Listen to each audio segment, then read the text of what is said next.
This is Grace Copps, a student at Georgetown University. She's a Democrat originally from New York. Grace. Good evening, Senator Sanders. My question is as follows. How can the United States go about repairing our relationship with allies like Canada after the second Trump administration? Well, I think there's going to have to be acknowledgement that what we stand for as a country is not to be the bully of the world. Again, as I mentioned earlier, the idea that you insult the prime minister, that you tell Canada they're going to become our 51st state, that you tell the people in Denmark, oh, by the way, we're taking Greenland away from you. This is outrageous. And what I would like us to be is a leader of the world based on our democracy as a model, based on our compassion, based on our work to fight climate change and help people all over the world transfer away from fossil fuel to sustainable energy so that we could save the planet. So that's a little bit what I'd like to say. Let me just ask you in terms of relationships, if the end result or the results in the next 90 days of these tariffs that the president has put on is lowering of tariffs by other nations against the U.S., will it have been worth it? If this brings them to the negotiating table? Nothing is worth it. Look, the isolation, how is it worth it? What is worth it when you have people that have been our neighbors and allies and friends for almost 200 years in Canada now distrusting the United States, our friends in the UK, throughout Europe distrusting the United States? We are becoming isolated from the rest of the world. So there's very little that I can see that would make it worth that. By the way, Grace's question was about what happens after Trump finishes his second term. But we got a lot of repair work to do. Oh, but you know what he said about a third term. Do you think he's serious? Yeah, I do. I mean, I think you have somebody whose main function, what he wants is power and wealth for his oligarch friends. So nothing would surprise me about Trump. I want you to meet Jayan Chatterjee. He's a student at Georgetown University, originally from New York. He's a Democrat. Jayan, welcome. Hi, Senator Sanders. Senator, for many years, your theory of power has rested on a critique of oligarchy.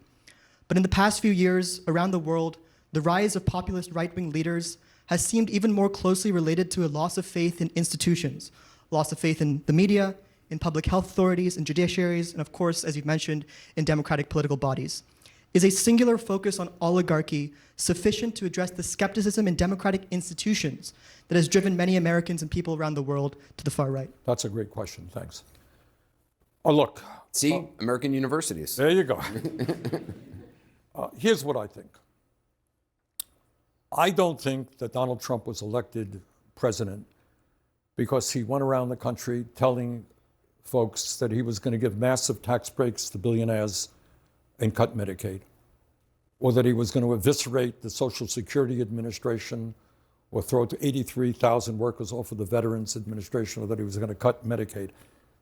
That's not why he was elected president. He was elected president, I think, because many, many millions of people are looking at the economic and political system in America and understand that it is not working for them. All right? You tell them to go out and vote, and they go out and vote, and what happens? Over the last 52 years, the average American worker, in inflation accounted for dollars, is earning less than he or she did 52 years ago. And there's been a massive transfer of wealth during that period to the top 1%. Oh, go out and vote. Go out and vote for this candidate or that candidate. Really? Who cares? What does it matter? The rich get richer. I am struggling. Richest country in the world, 60% living paycheck to paycheck. Now, tied to that, and this is an issue that we have to talk about tonight, and I'd love people's feelings about it. And we don't talk about it in media, and we don't talk about it in Congress very much, is when you talk about people losing faith in the American political system, it's justified because you have a corrupt campaign finance system. So you get one vote, and you get one vote, and Elon Musk can spend $270 million to help elect Donald Trump to become president, and then his reward is he becomes the most powerful person in government.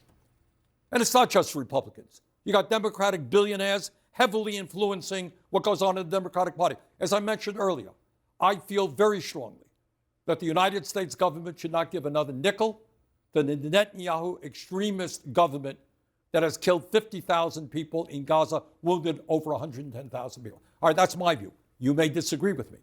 But you got AIPAC telling any Democrat who stands up to Netanyahu, guess what, we're going to primary you. We're going to spend millions of dollars to defeat you.